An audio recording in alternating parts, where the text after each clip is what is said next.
वल्क़लमि वमा यस्तुरून। नाज़रीन अस्सलामु अलैकुम वरहमतुल्लाहि वबरकातुहू। सीधी बात की ताज़ा तरीन खबरों में आप लोगों का इस्तकबाल है। आइए सबसे पहले आज की सुर्खियों पर नजर करते हैं। बिहार में 15 लाख रिश्वत न देने पर ठेकेदार को जिंदा जलाकर मार डाला, एसआईटी तश्कील। यूनाइटेड बैंक और ओरिएंटल बैंक का पीएन में हुआ इंजिमाम, वजीर मालियात ने किया बड़ा ऐलान। राजस्थान करोड़ों रुपए की ऑनलाइन ठगी का अहम मुलजिम गिरफ्तार। एयर इंडिया की मुकम्मल हिस्सेदारी बेचने की तैयारी। एप्पल भारत में पहला रिटेल स्टोर खोलने के लिए बेताब। आरबीआई ने मुल्क में जारी माली बहरान का किया एतराफ, बेहतरी के लिए निजी सरमायाकारी जरूरी। जम्मू कश्मीर से दफा 370 हट गया, अब राम मंदिर भी जल्द बन जाएगा, प्रज्ञा ठाकर का बयान। Delhi university teacher association election में बीजेपी को लगा झटका। Army chief general Bipin Rawat का आज से 2 रोजा कश्मीर दौरा, सिक्योरिटी सूरत हाल कर लेंगे जायजा। स्वामी चिन्मयानंद पर आबरूरेजी का इल्जाम लगाने वाली तालिबा बरामद, अदालत में पेश करने का हुक्म। भैंस चुराने के इल्जाम में आजम खान के खिलाफ मुकदमा दर्ज। पटना हाई कोर्ट बदउनवानी को लेकर सीबीआई जांच हुक्म वाले फैसले को 11 जजों ने किया मुअत्तल। हम हर सूरत कश्मीरियों के साथ खड़े हैं, वजीर आजम इमरान खान का बयान। कम जाहिरियत वाले इलाकों में शामी शहर तबाह हो चुके, सलामती कौंसिल का बयान। अमेरिका और सऊदी अरब के दरमियान दिफाई मामलात पर बातचीत। मोदी हुकूमत को ईंट का जवाब पत्थर से दिया जाएगा, इमरान खान का आया बयान। तुर्क कौम अतातुर्क की अजमत को सलाम पेश करती है, सदर रजब तैयब एर्दोगान। हुकूमत यमन की सलामती कौंसिल से खुसूसी नशिस्त के इनेकाद की अपील। नाज़रीन अस्सलामु अलैकुम वरहमतुल्लाहि वबरकातुहू। सीधी बात की ताज़ा तरीन खबरों में आप लोगों का इस्तकबाल है। मैं अंसार अजीज नदवी आज की खबरों की तफसीलात लेकर आप लोगों की खिदमत में हाजिर हूँ। नाज़रीन, तफसीलात में जाने से पहले आप लोगों को इत्तला कर दूं कि आज के दोनों प्राइम टाइम जो मॉर्निंग और इवनिंग है, दोनों शाये हो चुके हैं। जो अहम तरीन मौज़ूआत पर और ख़बरों पर तबसरा किया गया है, तफसीलन जाएं, देखें, दूसरों तक पहुंचाने की कोशिश करें। कश्मीर का जिक्र किया गया है क्योंकि कश्मीर की सूरत हाल बद से बदतर होती जा रही है। इस वजह से हम कोशिश कर रहे हैं कि वहाँ की छोटी हो या बड़ी खबर हम आप तक पहुँचाते रहें। बहरकैफ नाज़रीन, आज की पहली खबर है बिहार से। सुशासन बाबू नीतीश कुमार की बिहार से एक दिल दहलाने वाली खबर आई है। खबर है कि पैसे लेने गए ठेकेदार को जिंदा जलाकर मार डाला गया।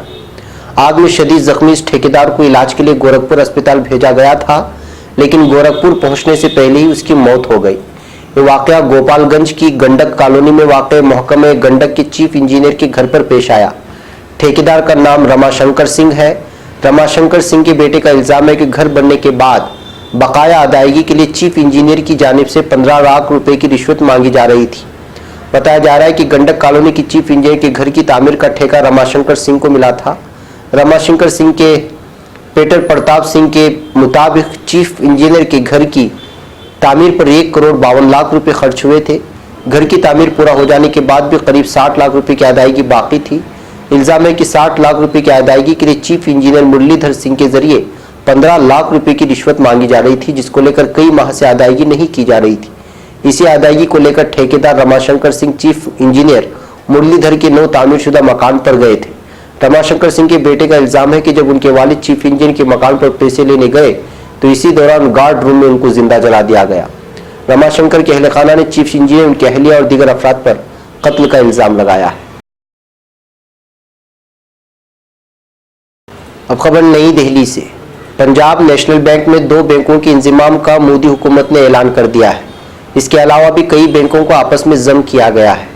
मरकजी वजीर मालियात निर्मला सीतारमण ने मीडिया से बात करते हुए कहा कि यूनाइटेड बैंक और ओरिएंटल बैंक ऑफ कॉमर्स का पीएन में इंजिमाम किया जाएगा। केनरा और सिंडिकेट बैंक को भी आपस में जम करने का ऐलान किया गया है। Union bank of India, Andhra bank और कॉरपोरेशन बैंक का भी आपस में इंजिमाम किया गया है। इंडियन बैंक और इलाहाबाद बैंक का भी आपस में जम करने का ऐलान हुआ। हुकूमत के इस फैसले के साथ ही मुल्क में सरकारी बैंकों की तादाद 18 से घटकर 12 हो गई है। मुअज़्ज़ज़ व मुकर्रम सीधी बात के नाज़रीन, सीधी बात के इश्तिहारी मेंबरशिप कार्ड से जुड़िए और अपने कारोबार समेत अपने तालीमी व दीगर इदारों को मजबूत कीजिए। सीधी बात ला रहा है मुख्तसर मुद्दत के लिए बहुत ही अनोखा और भरपूर फ़ायदेमंद ऑफ़र। हमारी इस इश्तिहारी मेंबरशिप से जुड़िए और अपनी तिजारत को फरोग देने के साथ साथ इदारे सीधी बात को मजबूत कीजिए। लाइफ टाइम इश्तिहारी मेंबरशिप कार्ड की तफसीलात हासिल करने के लिए इस नंबर पर व्हाट्सएप करें, चाहे मुल्क के किसी भी कोने से या बैरून ममालिक से ही क्यों ना हो। नंबर है 9663027449।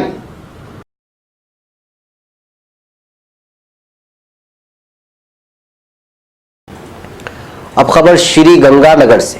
राजस्थान में जयपुर के विधानगर इलाके में फर्जी कंपनी खोलकर ऑनलाइन के जरिए करोड़ों रुपए की ठगी करने के अहम मुलजिम को पुलिस ने श्री गंगानगर की पुरानी आबादी थाना इलाके में गिरफ्तार किया है। पुलिस जराये ने आज बताया कि बुनियादी तौर से बीकानेर जिले के लंकर नासर के रहने वाले ढालचंद उर्फ पीयूष अरोड़ा को माइक्रो टावर के पास एक किराए के मकान में खुफिया तरीके से ऑनलाइन सट्टे का अड्डा चलाते कल शाम पकड़ा गया। उसे 21,600 की पर्ची और सट्टा रकम बरामद हुई है।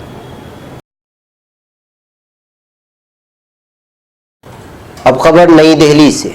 शहरी हवाबाजी के वजीर हरदीप सिंह पुरी ने जुमेरात को कहा है कि हुकूमत का काम एयरलाइन चलाना नहीं है और इसलिए सरकारी तैयारा कंपनी एयर इंडिया की 100% हिस्सेदारी बेची जानी चाहिए। पुरी ने यहाँ एक वर्कशॉप में नामनिगारों से कहा, हुकूमत एयर इंडिया की सरमायाकारी के लिए पुरआज़्म है।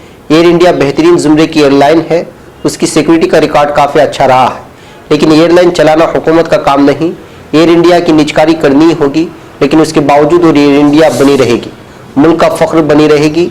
हवाबाजी के शोबे में नौकरी तलाश करने वालों और नौकरी देने वालों को एक ही प्लेटफॉर्म पर लाने के लिए शहरी हवाबाजी के वजीर ने इस मौके पर एविएशन जॉब्स पोर्टल के नाम से एक वेबसाइट भी लॉन्च की।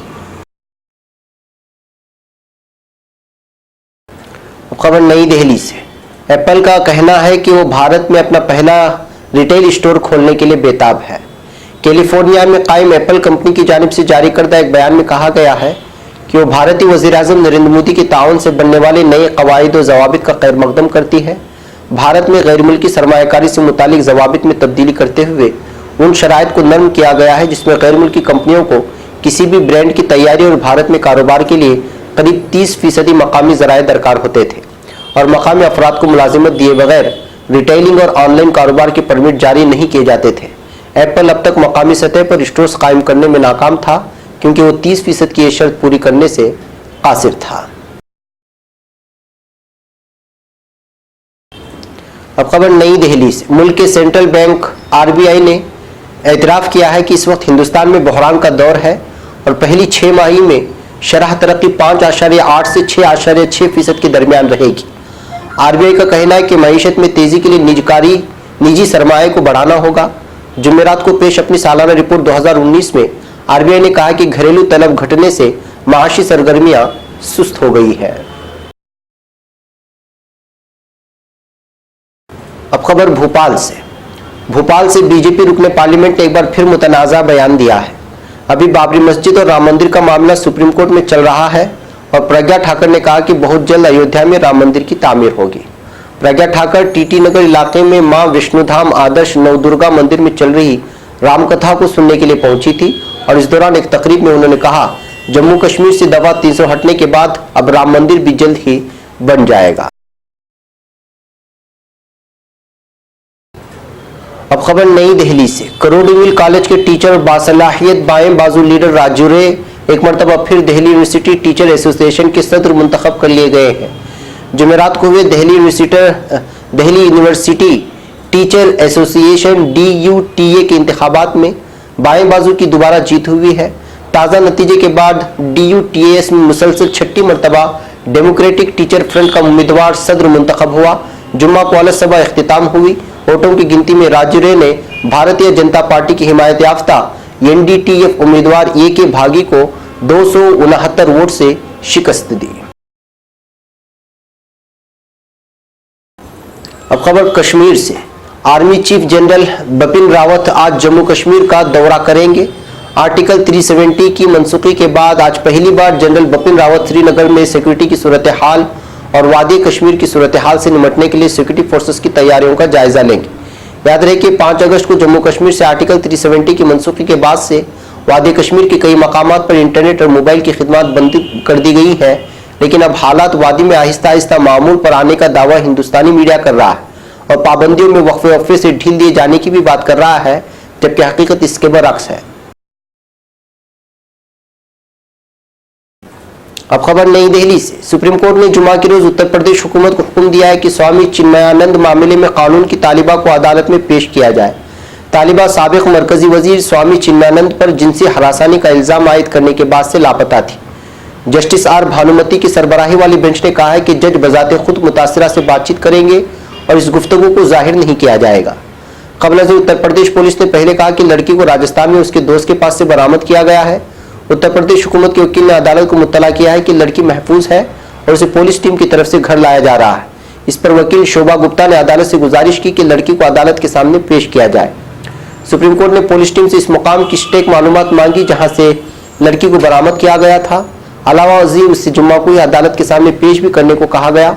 अदालत ने बताया कि पुलिस टीम फतेहपुर सेकरी पहुंच गई है और सुप्रीम कोर्ट पहुंचने में उसे चंद घंटे ही लगेंगे। अब खबर रामपुर से। समाजवादी पार्टी के रुकने पार्लिमान आजम खान की एक अबूरी जमानत की अर्जी नामंजूर होने के बाद उन पर एक भैंस चोरी करने का मामला दर्ज कर लिया गया है। आजम खान के खिलाफ जुमेरात की शाम आसिफ और जाकिर अली की तरफ से दर्ज कराई गई शिकायत की बुनियाद पर मुकदमा दर्ज किया गया। शिकायत दहंदगान ने इल्जाम आयद किया है कि रुकने पार्लिमान आजम खान ने दीगर 5 अफराद के साथ 15 अक्टूबर 2016 को उनके घर में घुसकर मकान में तोड़फोड़ की और 25,000 रुपये मालियत की उनकी भैंस को चुरा कर ले गए। ये मुकदमा आजम खान, साबिक सर्कल ऑफिसर आल हसन और दीगर 4 के खिलाफ दर्ज किया गया है। एफआईआर में 40 नामालूम अफराद पर इल्जाम आयद किए गए हैं। शिकायत दहंदगान ने कहा कि आजम खान ने उनसे घोसियान यतीम खाने के नजदीक वाक़ उनके घर को खाली करने के लिए कहा था क्योंकि उन्हें स्कूल के लिए इस जमीन की जरूरत थी। वाज़ेह है कि गुज़िश्ता कुछ दिनों के दौरान उत्तर प्रदेश की पुलिस व इंतजामिया की जानिब से आजम खान के खिलाफ इंतखाबात के दौरान नाज़ेबा अल्फाज इस्तेमाल करने, जमीन पर कब्जा करने, गैर कानूनी तौर पर अमलाक हासिल करने और किताबें चोरी करने जैसे एक के बाद दीगरे तकरीबन 50 मुकदमात दर्ज किए गए हैं। आजम खान की जानिब से इनके खिलाफ जमीन हड़पने की 29 मुकदमात में अबूरी जमानत के लिए दरख्वास्त दी थी। इनमें से 28 मामलात आलियागंज के किसानों की तरफ से दर्ज की गई एफआईआर से मुताल्लिक है। बुध के रोज उनकी दरख्वास्त जमानत नामंजूर कर दी गई है। अब खबर नई दिल्ली से। पटना हाईकोर्ट के 11 जजों की बेंच ने गैर मामूली कार्रवाई में एक दिन पहले जस्टिस राकेश कुमार के जरिए मंजूर एक हुक्म को गुज़िश्ता जुमेरात को मुअत्तल कर दिया, जिसमें कुमार ने हाईकोर्ट और मुकम्मल जुडिशनल सिस्टम में मुबैना जात पात और बदउनवानी पर अपनी तशवीश का इजहार किया था। जस्टिस राकेश कुमार ने गुज़िश्ता बुध को मंजूर अपने एक हुक्म में हाईकोर्ट और जुडिशनल सिस्टम में मुबैना जात पात और बदउनवानी पर अपनी तशवीश का इजहार करने के अलावा निचली अदालत में बदउनवानी के इल्जाम पर सीबीआई जांच के हुक्म भी दिए थे। इसके बाद चीफ जस्टिस जज ए.पी. शाही ने 11 जजों वाले एक बेंच की तश्कील की और उनकी क़यादत वाली इस बेंच ने जुमेरात को राकेश कुमार के हुक्म की मजम्मत करते हुए कहा कि अदालती दर्जाबंदी हक परस्ती और अदालत की अजमत पर हमले के बराबर है। इसके बाद बेंच ने हुक्म को मुअत्तल कर दिया। इसके अलावा 11 जजों वाले बेंच ने यह भी फैसला किया कि सिंगल जज के हुक्म के मवाद को कहीं भी नशर नहीं किया जाएगा और उनके हुक्म को आगे की कार्रवाई के लिए एडमिनिस्ट्रेटिव सतह पर चीफ जस्टिस के पास रखा जाएगा। अब खबर शाम से। अक़वाम मुत्तहिदा में इंसानी और इमदादी उमूर के सेक्रेटरी मार्क लोकोक का कहना है कि शाम के सूबे इदलिब में कम जारहियत वाले इलाकों में बाद शहर मुकम्मल तौर पर तबाह हो चुके हैं। इदलिब की सूरत हाल के हवाले से सलामती कौंसिल के इजलास के दौरान लोकोक ने मजीद कहा कि शहरी इलाकों को तबाह करने का कोई सबब और जवाज नहीं, जैसा कि इदलिब में देखा जा रहा है। लोकोक ने बावर कराया कि अक़वाम मुत्तहिदा अर-रकबान के इलाके में रुकने का फैसला करने वालों के लिए इंसानी इमदाद पेश करेगी। उन्होंने बताया कि हालात ज़िंदगी बेहतर होने के हवाले से नाउम्मीदी का शिकार होने वाले बहुत से लोग अर-रकबान से कूच कर गए हैं। इजलास में शाम के लिए अक़वाम मुत्तहिदा के खुसूसी एलची जेर पेडरसन ने कहा कि सियासी हल के रास्ते पर गामजन रहने के लिए इदलिब में हालात को फिर से पुरसुकून बनाया जाना चाहिए। अब खबर सऊदी अरब से। सऊदी नायब वजीर दिफा खालिद बिन सलमान, जो कि वली अहद प्रिंस मोहम्मद बिन सलमान के छोटे भाई भी है, ने अमरीकी वजीर दिफा मार्क स्पेट से पेंटागन में ईरान और यमन के मामलात के दायरेकार में दिफाई ताकत व फौजी पहलुओं के हवाले से स्ट्रेटेजिक बाहमी ताउन को फ़रोग़ देने के मामलात पर गौर किया है। सऊदी अरब की खबर एजेंसी SPA की खबर के मुताबिक खालिद बिन सलमान ने पेंटागन में अमरीकी वजीर दिफा मार्क स्पेट से ईरान और यमन के मामलात पर बातचीत की और फौजी व दिफाई शोबेजात में बाहमी हिकमत अमली को तक़वियत देने और दो तरफा ताल्लुकात पर गौर किए जाने वाले मुज़ाकरात में खित्ते की सलामती को ख़तरे से दोचार करने वाले ईरान के मौक़िफ़ के खिलाफ डटकर महाज़ाराई करने और इंसदादी दहशतगर्दी समेत इलाक़ाई आलमी मामलात ज़ेर गौर आए हैं। अब खबर पाकिस्तान से। वज़ीर-ए-आज़म इमरान खान ने इस्लामाबाद में कश्मीरियों से इजहार यकजहती की तकरीब कश्मीर आवर से खिताब करते हुए कहा है कि आज सारा पाकिस्तान कश्मीरियों के साथ खड़ा है। कश्मीरियों के आज़ादी से हमकिनार होने तक हर फोरम पर मैं कश्मीर की जंग लड़ूंगा। उनका कहना था कि जिस तरह नाज़ी पार्टी ने जर्मनी पर कब्जा किया, इसी तरह आरएसएस ने भारत पर कब्जा किया हुआ है। बीजेपी और आरएसएस अपने आईन और कवानीन की ही नफी करते हैं।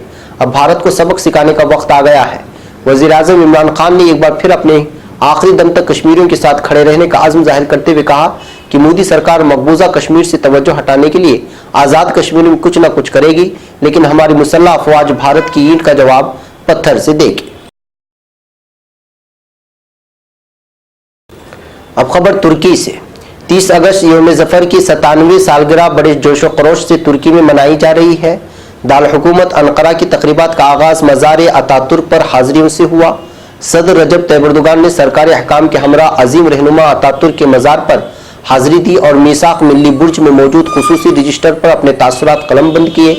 अपने पैगाम में मुल्क की बका पर जोर देते हुए जनाब एर्दोगान ने लिखा कि हमारी कौमी बका को हदफ बनाने वाले खतरात के खिलाफ अंदरून या बैरून मुल्क हमारी भरपूर जंग इस अज़्म का सबूत पेश करती है।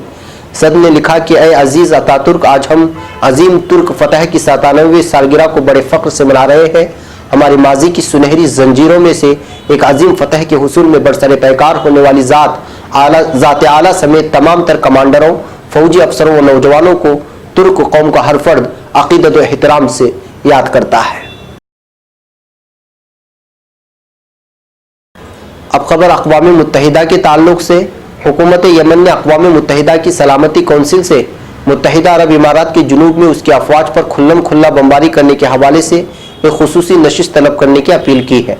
यमनी दफ्तर खारिजा के ट्विटर ऐलान में कहा गया है कि हुकूमत यमन ने सलामती कौंसिल से सरकारी तौर पर मुत्तहिदा अरब इमारात के यमनी मुसल्लह अफवाज पर जानबूझकर हमले करने के बारे में खुसूसी इजलास तलब किया है। नाज़रीन, ये थी आज की ताज़ा तरीन खबरें। अगली ताज़ा तरीन खबरों के साथ फिर आपसे मुलाकात होगी। मुझे यहाँ पर इजाज़त दें। अस्सलामु अलैकुम रहमतुल्लाहि व बरकातुहू।